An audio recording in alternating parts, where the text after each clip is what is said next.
You want to tell the people something? You want to plug something? What do you want to tell Yeah, them? I think Jimmy Fallon, I think you should really check out the Jeff Richard show, man. I'm a big fan.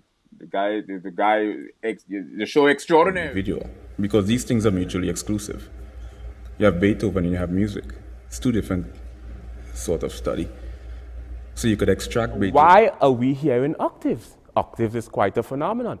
It turns out that based on our biological evolution, we and our Homo sapiens, our survival mechanism, was sort of contingent on pattern recognition. One aspect is our hearing.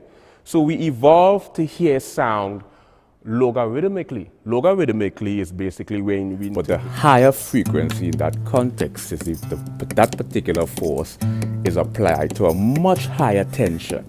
So hence the reason we find when a string on the instrument, like let's say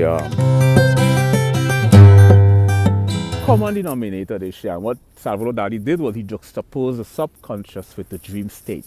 This is what you call surrealism or surrealistic. So realistic when there's a disparity between